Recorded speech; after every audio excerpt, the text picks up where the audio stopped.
You're listening to another episode of the Just Go Bike podcast. That's AKA Murph. And that's AP.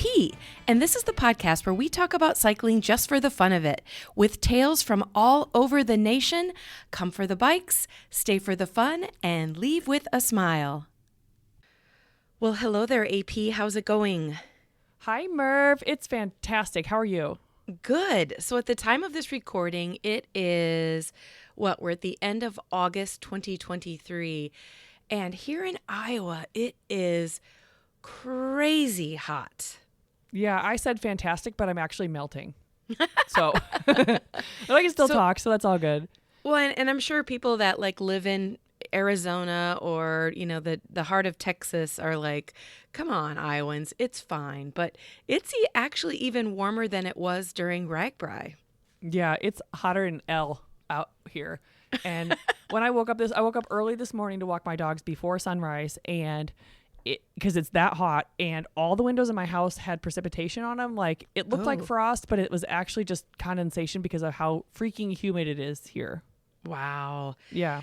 I do have, I have a bicycle club here in my community that I run, and we're actually scheduled to ride tonight. So I know I've already cut the route really short so that, I don't want anybody to do anything too crazy. But yeah, I guess, there was a time in this world where we all lived without air conditioning. So I think if we drink a lot of water, we should be fine. Yeah, just be careful out there. And if you start feeling weird, go inside or call for a ride. Don't be too proud. You know what I mean? Because exactly. Yeah. Oof. So this past weekend, it was also really, really warm, like in the high 80s, low 90s. And I think we talked about it in the last podcast, but I did a bike packing adventure. Yeah. Yeah. How'd it go? It actually went really good as the day went on. It was funny because we camped in a place. Well, let me back up. We were on the Cedar Valley Nature Trail, which is an amazing rail trail that goes, I think it now spans close to 70 miles if you go beyond Waterloo to the north and go all the way to Solon in the south. Yeah. So beautiful, beautiful trail. But we ended up going to a campground near LaPorte City called McFarland Park. We had a blast, but our plan was, all right, let's, get up early. We need to get our biking miles in before it gets too hot. Yeah. But Andrea, you know how my group operates. Yeah. So, of course, as the day went on, we would make stops along the way if there was a bar or a place to eat. And so, of course, we ended up biking in the heat of the day, but we made it. You did it. It's just such a cool trail. And that is one of the appeals of the trail is that it has the regular stops along the way that you can take advantage of. Yeah. So. And it was interesting. We left from Cedar Rapids, because that's where I'm from, and went all the way north to, as I mentioned, LaPorte City. And there's a great portion of the trail that's now paved, which I'm sure some diehards of the Cedar Valley Nature Trail will say it's better off as limestone. I'm going to firmly disagree. I love it, the paved portion. But after you get farther north, it goes from kind of a limestone, still very nice. They maintain it really well. But then as you keep going, there's a bridge that's currently out. So it's not as well traveled. And it went all the way down to like 2 single track lanes with grass growing up around it. Yeah. I have some great photos on my Instagram page, the Murphology Podcast Instagram page. So check that out. But it just made for it was still really easy pedaling, but it just made it I don't know, just a really fun experience. Yeah. That's kind of what let me backtrack. When I rode the Cedar Valley Nature Trail, it was mostly when I was a little kid because I haven't lived in the Iowa City area for a while. Anyway, it was one of the main rail trails that existed at that time. They were still sort of coming into existence, coming into popularity. So what I remember of the Cedar Valley Nature Trail is mostly that sort of single track, little grassy lane in the limestone, but it just made it feel like an adventure. When you're you get past the pavement, there's way fewer people out there, and you just you're not, alone. You're not outside of society because you still have the trail, But you can bike for hours and not see anyone else. And it just, especially as a little kid, it was so cool. It felt so independent. And like, I was just like a little free bird. So anyway, that brought back some good memories. Yeah, yeah. And the nice thing, even though we had that awful derecho come through Iowa in 2020, there's still a lot of growth as far as trees and just like, bushes that have kind of gotten out of control. So a good portion of it, we still had some nice shade. So that was nice. That's awesome. Yeah. Well, hey, glad to hear that was a good trip because I was wondering about you out there in the heat. So. Yep, we made it and it was a blast. And how about your weekend? I stayed inside.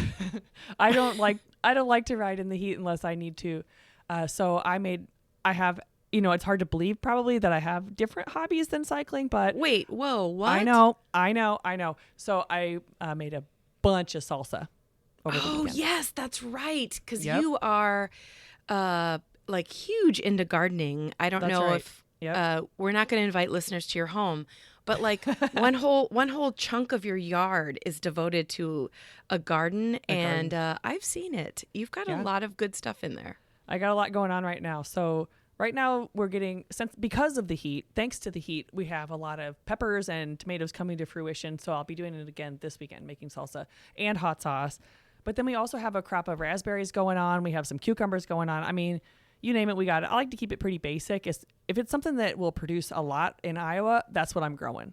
So, and I have been the recipient of some of your salsa in the past. So, there you go. Just a little hint here, Andrea. I am looking forward to possibly maybe trying it again this year. The only danger is that I will make all this salsa and I will jar it, but then I'll think, I'll definitely remember which one this is.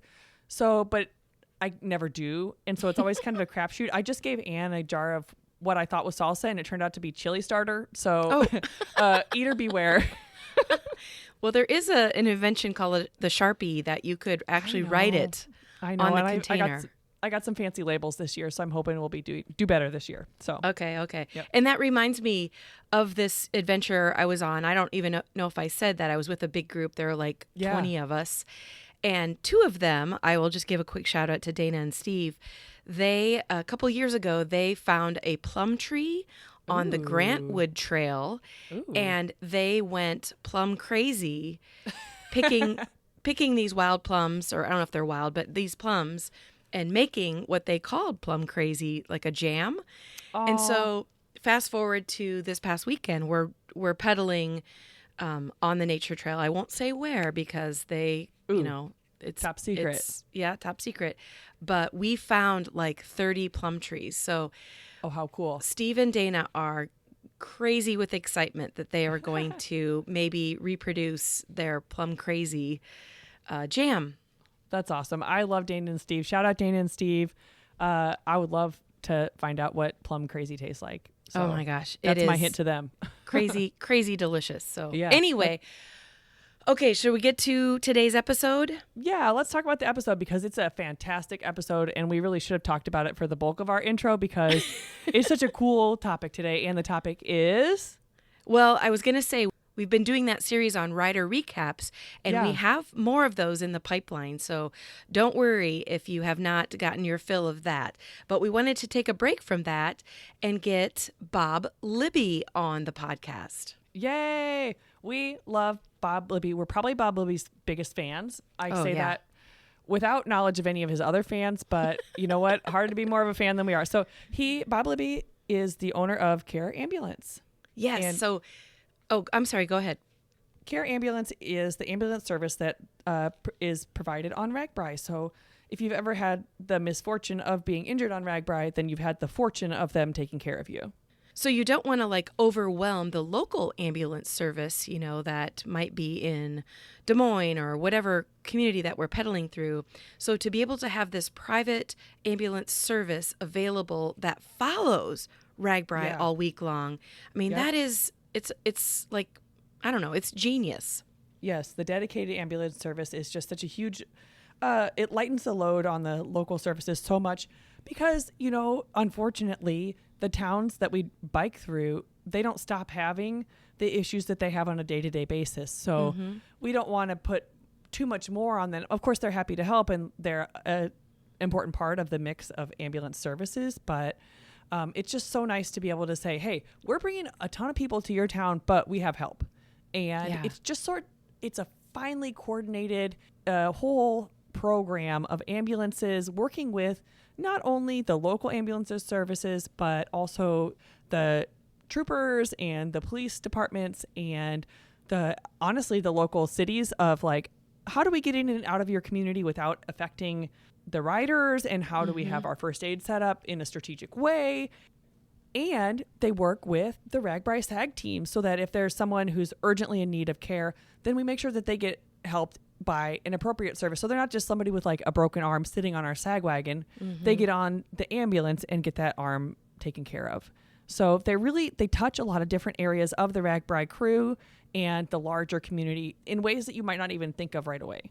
Yeah, and this interview is great. Bob was awesome. He shares with all of us, how they cover the route each day, which again, is just something I didn't think about. As I'm pedaling 80 some miles, I see ambulances and the motorcycles all day long, but I'm like, oh, there's not 50 of them out there. It's the same ones throughout the day. So it's interesting how they decide to cover the route. And also Bob has some amazing stats. Like you don't even have to answer this, Andrea, but don't you wonder like how many Band-Aids they went through, or how many people they had to treat with, dehydration? Don't answer it. Bob's going to answer it. I don't know, because part of working with them is that they don't reveal things to us during the ride because of HIPAA violations. And I'm not saying the stats would be a HIPAA violation, but they don't tell us anecdotes during the ride. So I can't wait to find out. Yeah. So he tells us that the stuff that he legally can tell us, of course. Well, sure. Of course. And then towards the end of the interview, he also just kind of gives some pointers, because if you think about it, he's in a ambulance, right? So he's usually going against traffic. A lot of times he's in an emergency situation where he's trying to get to someone that's injured. And there's always that one rider who maybe has their headphones on, doesn't hear or see. He or she is maybe on the wrong side of the road. So like he provides some really good tips on what he sees that us riders can do a little bit better, so that, the bikes and the vehicles can get along together. Yeah, that's so awesome. And I just know in a year like this where it was so hot and there must have been a ton of dehydration and a bunch of just heat exhaustion, the care ambulance team worked their buns off every single day. And I just want to give them a huge shout out and thank you for doing that, because I saw them at the end of the day at a couple hotels along the way, and they looked just whipped at the end of each day. So they really gave their all to the riders. And I just want to say thank you for that. I agree. Yeah. All right. Well, let's get to our interview with Bob Libby.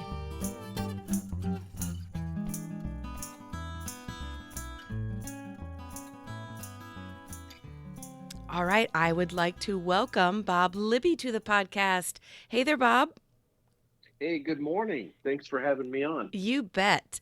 So listeners maybe don't know who you are, but some people maybe met you in a not so fun way on RAGBRAI, but many people probably saw you on RAGBRAI. So you are on to tell us about your RAGBRAI experience.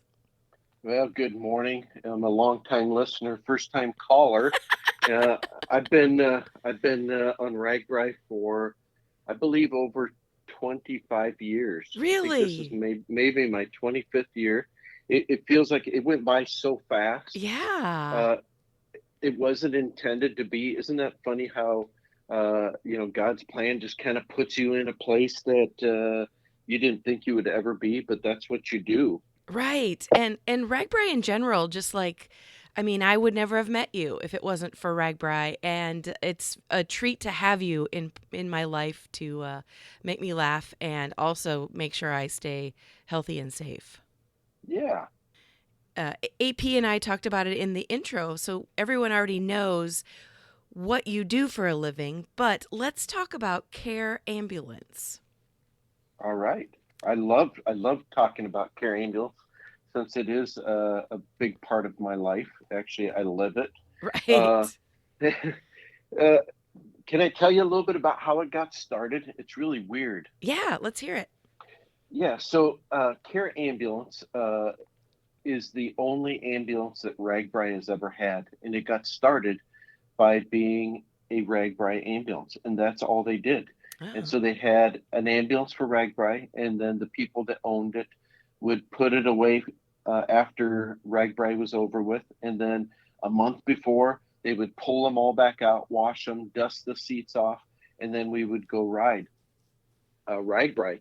And so for probably the first uh, 25 years, there was two owners that did that. They would just pull them out, they would ride RAGBRAI, and then they'd put them away. And Wow. then 2 years before I bought it, I got asked if I would come work RAGBRAI, and it's pretty neat because if you get asked to work RAGBRAI, it's like being the president's special paramedic Mm. because they're really handpicked. And so I was like, well, okay, sure, I'll do it. So I worked 1 year and I was like, wow, this is kind of fun, kind of interesting. And then the second year they said, hey, you want to buy this ambulance? And I Oh. was like, who, whoever wants to buy an ambulance? I mean, that sounds silly. So I, I said, yeah, thanks for the offer. And I hung up the phone. And then about 10 minutes later, I called him back. I said, I thought about it for a couple minutes and yeah, I'd be willing to. So I bought the ambulance and they kind of showed me how they ran it. The previous owner he was a sheriff deputy out in Nebraska, and he became a state trooper, and he got told that he could no longer have two jobs. He Oh. needed to have one job, and so that's how I purchased it. So same thing was going. I'm planning for 1st of July, pulling trucks out, washing them. Well, I'm very type A. I like clean trucks. I like everything in its place where it needs to be. And so we started doing RAGBRAI 1 year, and then I realized the second year that I actually pay insurance for a full year, not just for the 1 week of RAGBRAI. And I Right. thought, well, that's silly. So I had this great building that I had the ambulances in, and we started doing kind of a boys club. Started working out, doing P90X, and then we had motorcycles and bicycles, and we would go for bike rides, and then we go for motorcycle rides, and we'd work out and this big health kick, which is, if you know my physique, I'm a poster child for P90X. Not true, but we started doing transfers out of hospitals here in the area when we had staff available, and it was kind of a fun thing. Like, hey, sure, you want to do this? Yeah, why not?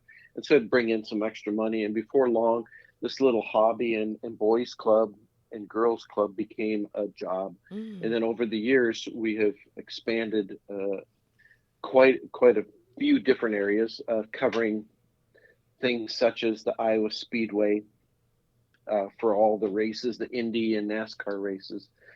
We also do motocross events and RAGBRAI, including football standbys for football games and that kind of stuff. But we've had different bases, ambulance bases in Waterloo, Blackhawk County. Mm. We've had them in Grinnell. Uh, we covered their area for a number of years, and in Jefferson County.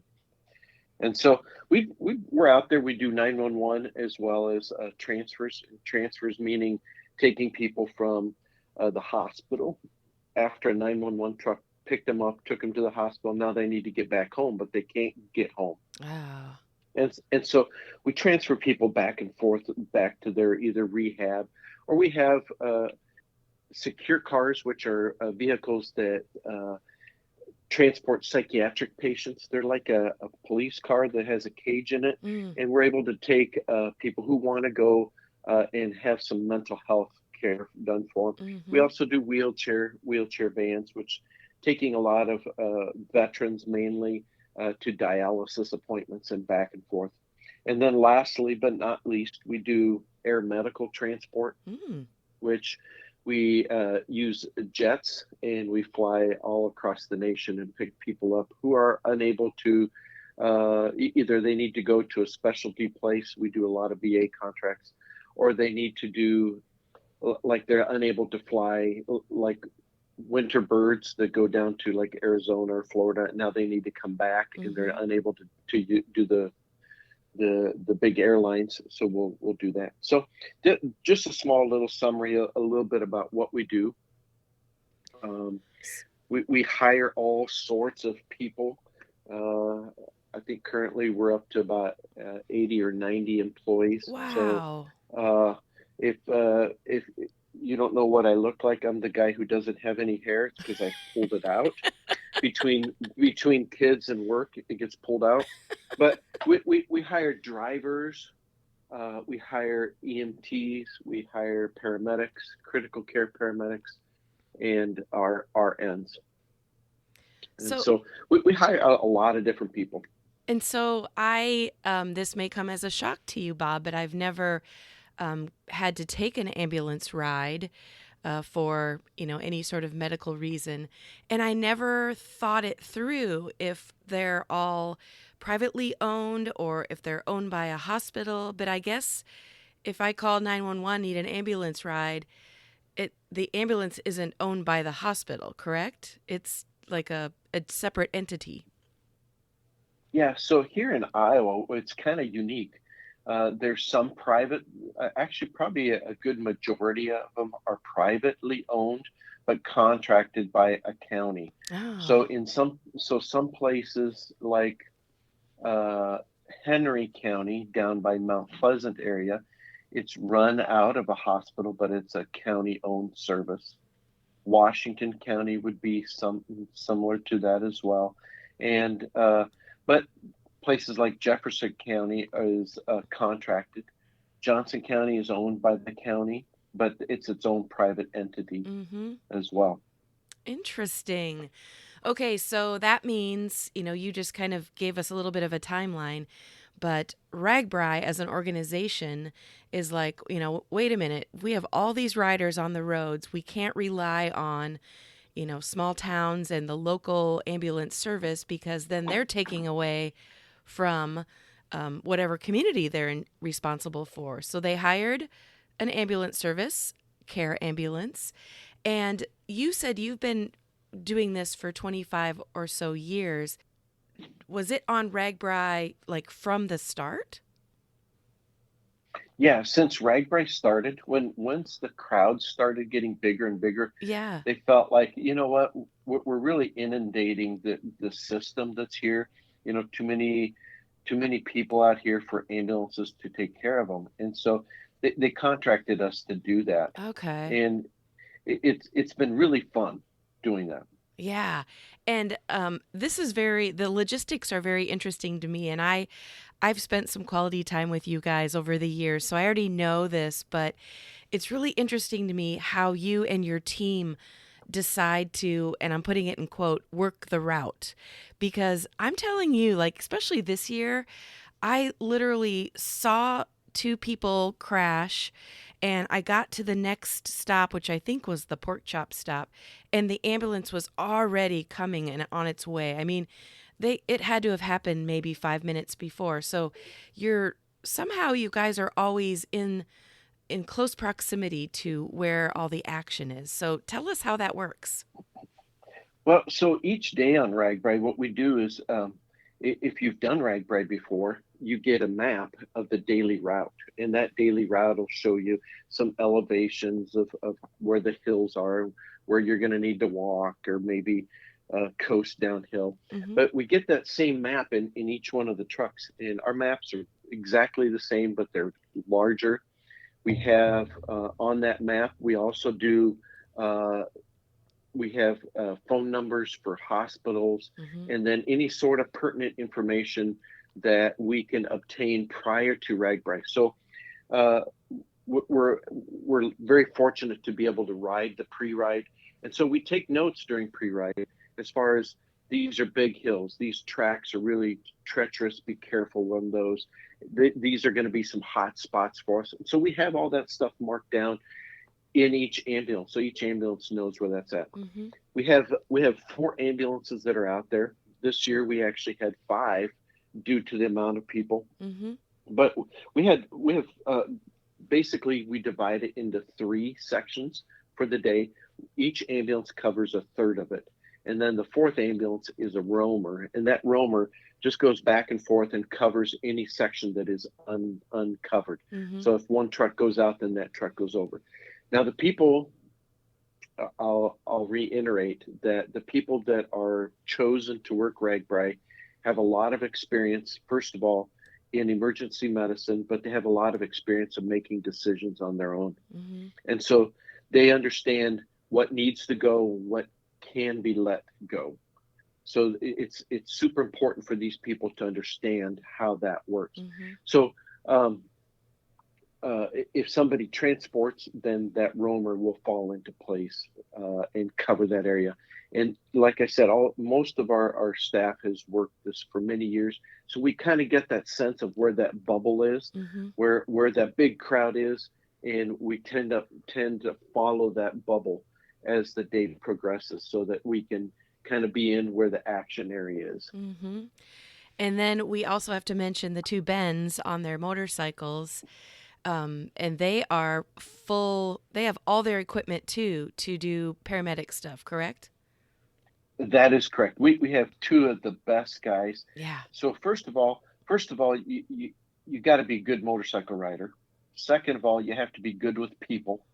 And third of all, you got to be good in medicine Mm-hmm. and know when to make decisions and when not to make decisions. And that is the best thing that we ever added to the RAGBRAI Mm-hmm. crew, was adding these quick response vehicles, these motorcycles, because they can get to places so much quicker than an ambulance. Mm-hmm. And we communicate with them. They have the same radio frequencies that we do. They have the same communication, and they have a lot of the same equipment that we do.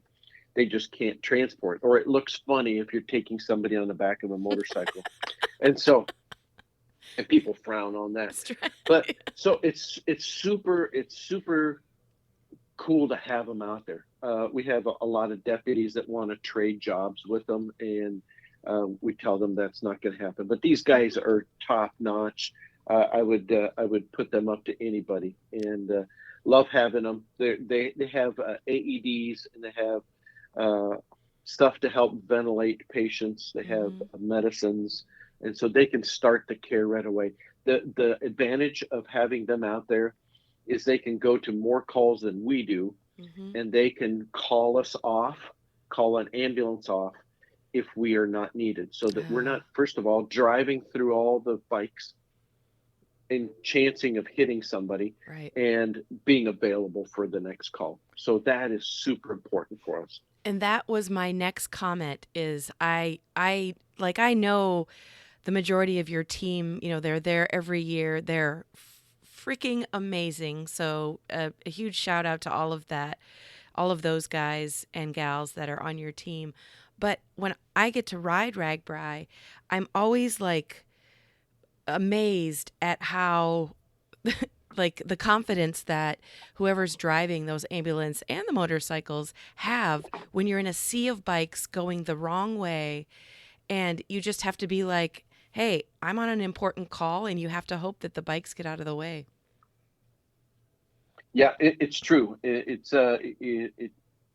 We had a couple new people join us this year. They've done it 2 years, and now they were kind of let go on their own and to run calls. And they were, I think, intimidated for the first couple days, because there is a true sea of bikes, and you just have to know how to do it. Cyclists are unique, and they are so good, and they know that if we need to get somewhere, they're very good about clearing the way and making it available for us. But there's so many people that you don't go very fast. Mm-hmm. We typically don't exceed 30 miles an hour, and most of the time we only travel 25. Mm.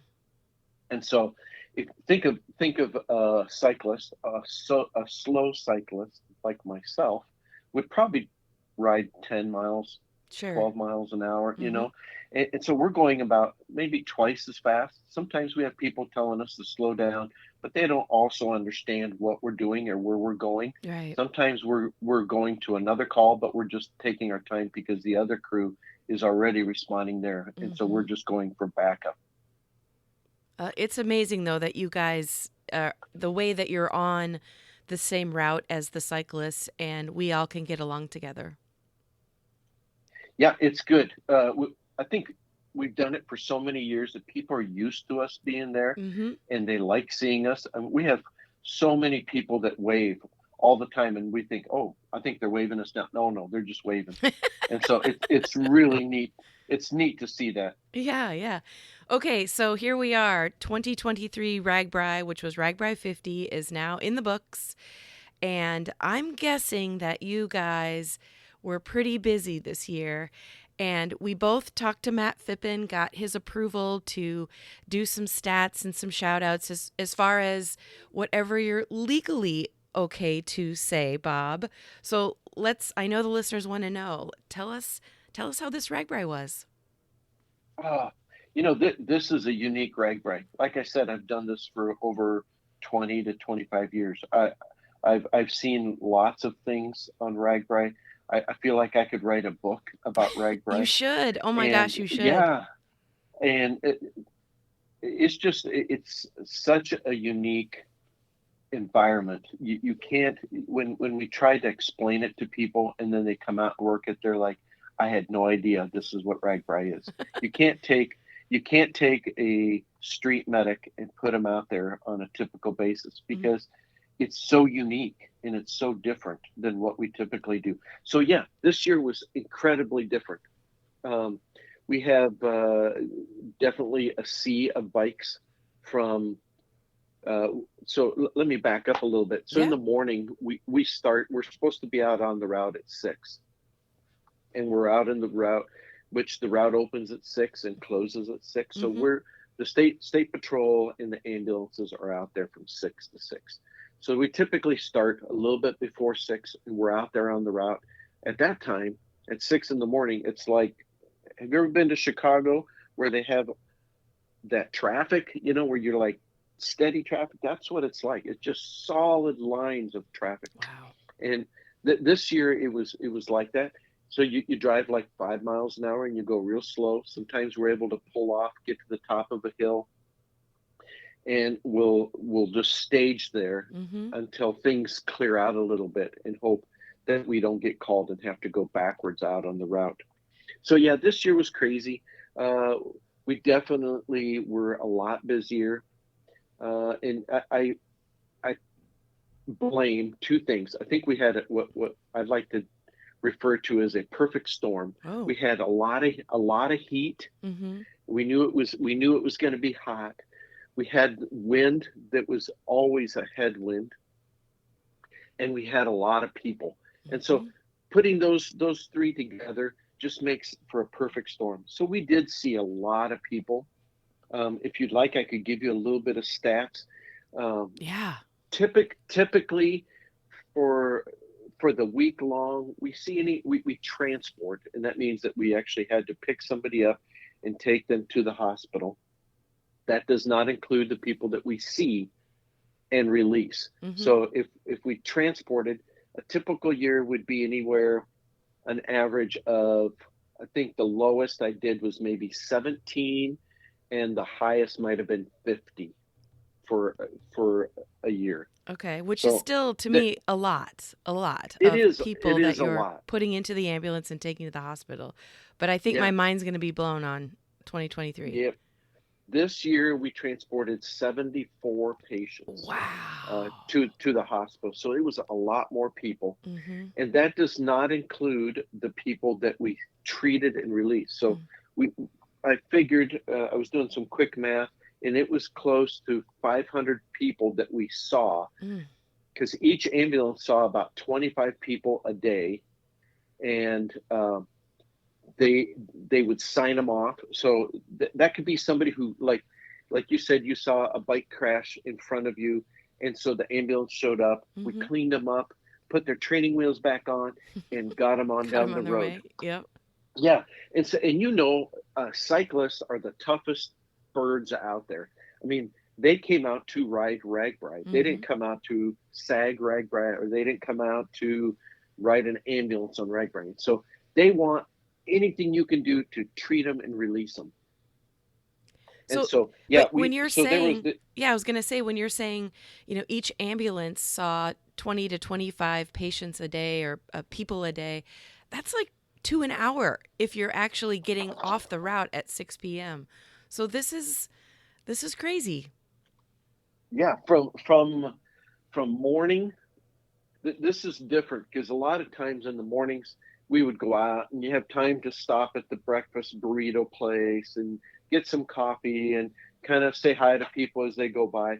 But this year it was really from the start of the day to the end of the day. Mm, It was call after call after call. mm, Especially there were some days where it was so hot and the hills were rough, and I those days we were busier trying to get people hydrated and mm-hmm, trying to encourage people to continue to drink and hydrate. mm-hmm. How about some? I Oh, go ahead. Go ahead. Well, let me tell you about one more service that we provide. So we have the ambulances out there, we have the quick response vehicles out there, but in the meeting town, we always have a large first aid trailer. It's a big black trailer. It says mobile first aid. You can't miss it. Hmm. We have a married couple that manages that, a nurse and a critical care paramedic, fantastic family, and what they do is they treat and release people. And so if you need first aid, they can treat you. If you have medical care, they can reach us on the radio, and they send an ambulance. And uh, this year we sent out, I think, 5 people out of that trailer, Mm, but a lot of them were people that they were able to treat and release. Now, the advantage of this is we can treat people out on the street. So if somebody falls and they just want to go in. So let me give you a for instance. So okay. uh, somebody fell and they have a small laceration. No, let me give you this. I had a nurse one time who uh, woke up in her tent and she got bit by a brown recluse spider What? while Ugh. she was sleeping. And so she had this little spot on her body that was, you could tell was a spot that needed uh, looked at, this bite. And so we were able to treat her. We treated her with medicines, and then we asked her to stop at the first aid trailer for continued care Mm, and to see if that spot was getting worse. So it makes it so nice to be able to treat people and then send them on down the road to a place that they can look again, get a second set of eyes, and be sure that nothing was changing on that. right. And so it is super nice to have that availability. Now on that, we typically see about 300 patients during the week. So an average of about 50 people a day where they stop in and want you to check their blood pressure, or check their blood sugars, Mm-hmm. or can you wrap my knee, or I fell, can you rewrap this again? And we're happy, happy, happy to help you Mm-hmm. with all of that stuff. The This year we saw over 1,000 patients, Wow. and so if you want, I could give you some quick stats that we did that are just crazy. Yeah, let's hear it. All right, so we hand out Motrin and Tylenol and Aleve and stuff like that. So this year we gave out, at the first aid trailer alone. That does not include what the ambulances give out because they also carry some of the same stuff. We handed out over 850 tablets of Motrin, 450 tablets of Tylenol, over 300 tablets of Aleve. Wow. We went through over 10 tubes of the large family size pack tubes of triple antibiotic Mm. cream. Sunscreen. It's crazy. People forget that you're going to ride out in the sun, and we handed out 2 gallons worth of sunscreen Oh this my year. gosh. A large box of tampons, and over 50 of the Ace Wrap Cobands, Mm. the sport tape.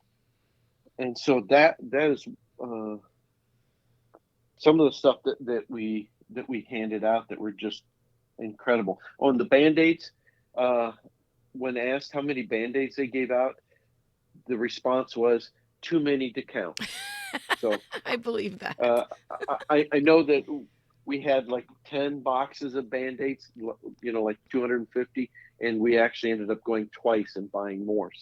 We Wow.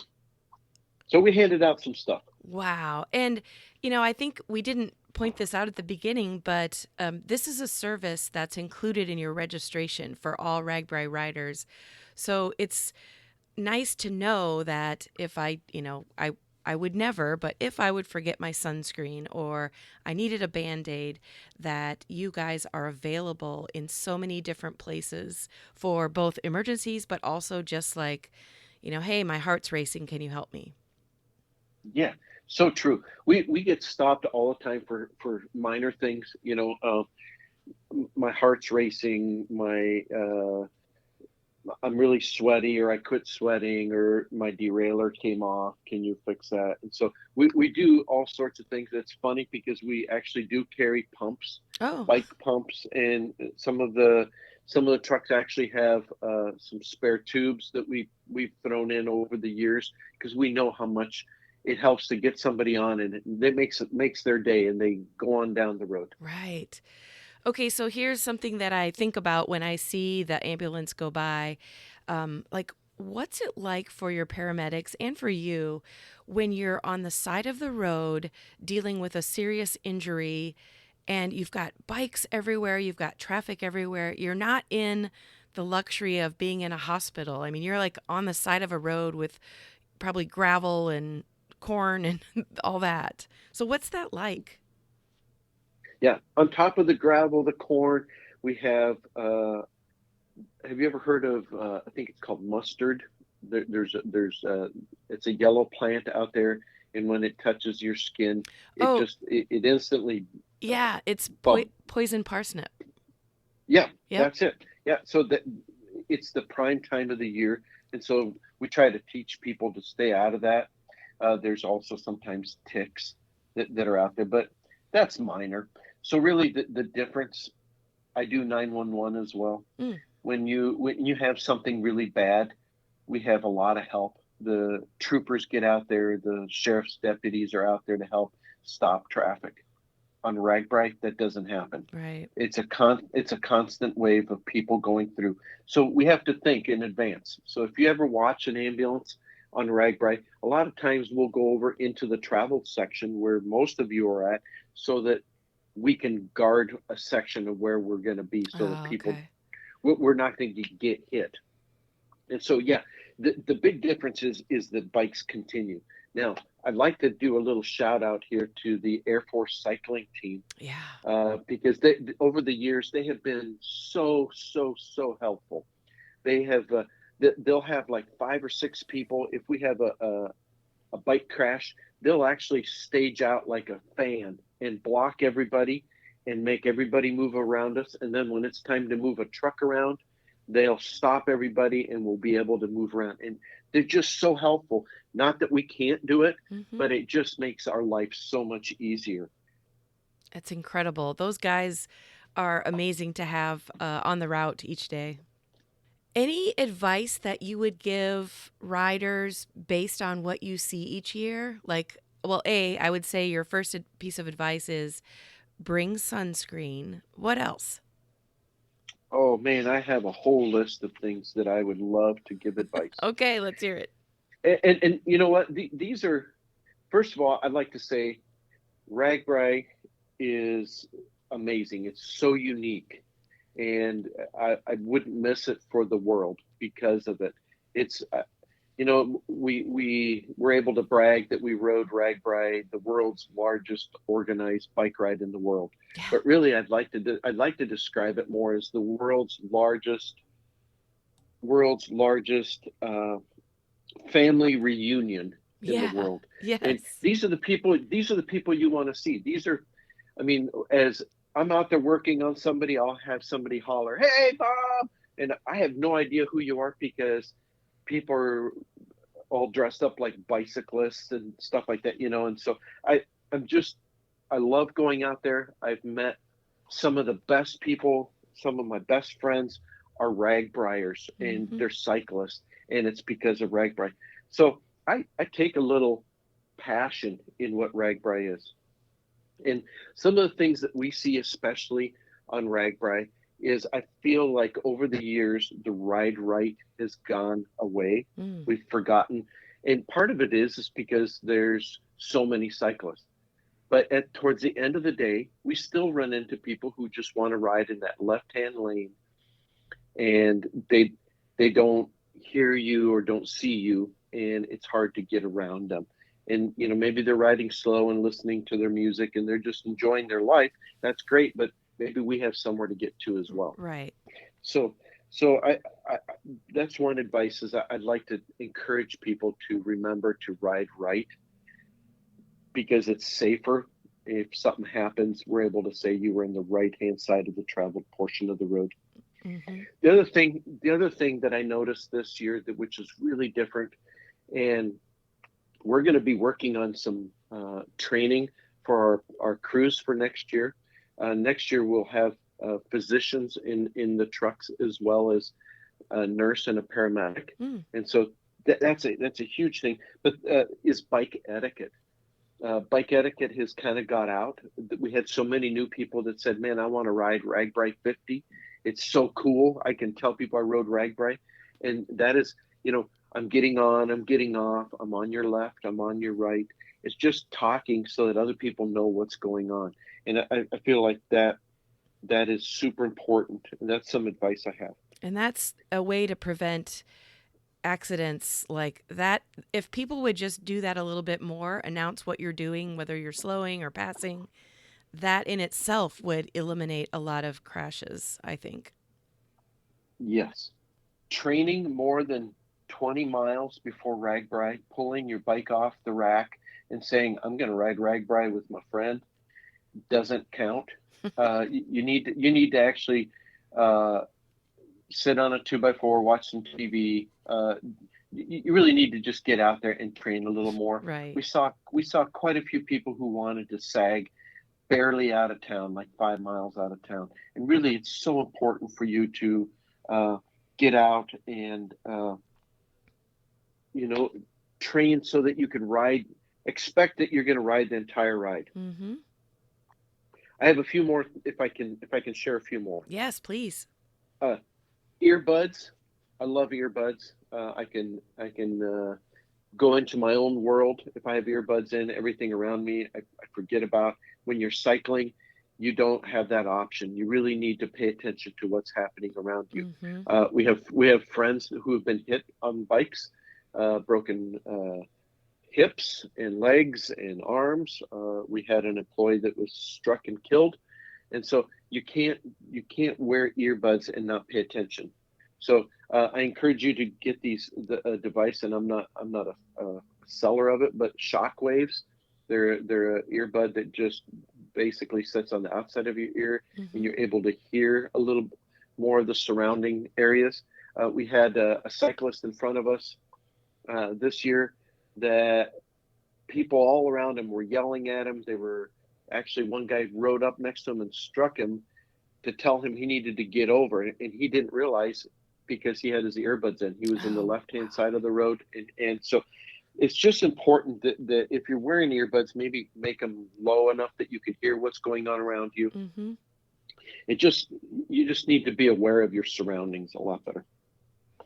Um, Hydration is super important. We have one of our trucks actually has a 5 gallon jug, and they mix Tang and they mix some fluid in it to help hydrate people. Mm-hmm. All of our trucks carry Gatorade and water to help if somebody needs it. Uh, but hydration is one of the things that we preach the most. Everybody thinks that they're drinking enough, and those of you who cycle, which I assume 99% of the people listening today all cycle, and we're full. We don't feel like we need to drink, but you just need to continue to drink so that you can stay hydrated. Mm-hmm. And because if we get behind, it's way worse. RAGBRAI it isn't and never has been about the bike that you ride or the speed you ride. It's not a race.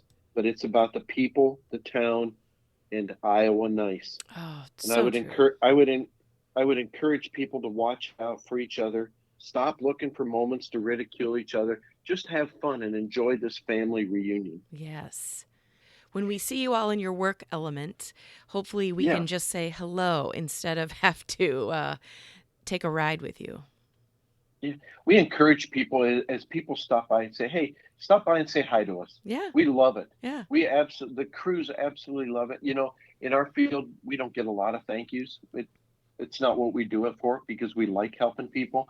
But this week, you get more thank yous that you can write a book on. And so we love seeing people stop by and just say, "Hey, thanks for being here. We love seeing you out there writing, and we love to help you in any way we can." I love it. And I'll say thank you on behalf of all the riders listening because Bob, like your job is incredible. You do so much for just people in general to keep them healthy and alive, but specifically on RAGBRAI, I mean it's quite an event to be part of. We enjoy doing that. All right. Well, is there anything else that you want to share that I maybe didn't touch on? If you want, I could tell you a couple quick stories of a couple people that we've seen over the years. Yeah. Some of the different types of people, because we see an array of different writers. Uh, we have people that I do. Most of you have seen a presentation that I've done that talks about all the different types of bikes. You know, you have recumbent bikes, and you have road bikes, and you have unicycles, and you have Mhm. rollerbladers. And so each one of those things in our business, we look at mechanism of injury. So what causes what's going to be your problem Mm. when you pick them up? So we see so many things. The obvious things that you see is abrasions, people who scrape the ground and they have just tore up skin, and we clean them up, put the training wheels back on, straighten their seat, and then get on down the road. Yep. But we also see uh, clavicle fractures. That's kind of a typical injury. Wrist fractures, ankle fractures. We see some lacerations. Uh, I've seen a brake lever that went into a guy's leg due to a crash. It kind of Ooh. poked into a leg. But we have people who exacerbate, and exacerbate means make things worse. Mm. So if you have problems breathing, sometimes our pollen is really high this time of year, and so they have problems breathing. So we have people with emphysema and CHF who have more trouble breathing, and so we're able to kind of help these people, and we see these people. But if you have heart failure, we see people who have heart attacks, and that's the typical question: has anybody died this year? And so we do see that on occasion. Mm-hmm. Typically, we see one or two a year, and it's expected when you have that many people out there riding and exerting themselves. Mm-hmm. But I do have a story of a gentleman who stopped in one ambulance and said he was having trouble breathing, but he just refused to go. And so we said, "All right, you can keep riding, but if you have problems, stop at the next ambulance or just wave us down." So he did. Pretty soon he got stopped the second ambulance, and he was having trouble breathing, and they checked him out, and he was doing okay, but he just did not want to go in to the hospital. Hmm. And so they signed him off, and he went on down the road, and the third ambulance got stopped, and they were able to talk him into going. And turns out he ended up having a collapsed lung. Oh my And so gosh. that's why you would want to go in. So we had a guy this year who fell, and he got back up and said he was all right. And the ambulance crew spent a lot of time with him saying, "I just don't feel right about this. I feel like you should go in." And he wrote us a long note when we got back and said, "Thank you to that crew who did that, because I did not want to go, but they asked me in a nice fashion to go. And I ended up having a pelvis fracture." So Mm. it was good that he got to go. So we see so many good out of this, as well as sad cases. We see head injuries. I do this on 911 in a college town. College kids aren't the brightest. They're still learning. They get hit by cars all the time, but they don't crack a helmet. RAGBRAI, almost consistently, we see cracked helmets. And so we see a lot of head injuries. And just, a word of advice, cracked helmets should never be worn again. It's time for a new helmet if your helmet is cracked. That is correct. And there's sometimes, this year we were unable to, but we typically try to carry like 5 extra size helmets in the ambulances and then keep those back so that people can ride with good helmets. Yeah. Well, Bob, this has been a great episode, just, hearing your views on what you see on RAGBRAI versus like what us riders see. So thank you for coming on the podcast and telling the stories and taking the time. And we'll be looking forward to seeing you on the road again next year. Yeah, Murph, I'm humbled that you would ask me to share a little bit about the year. And we love having you out there and promoting cycling. All right. Thank you, Bob. Thank you.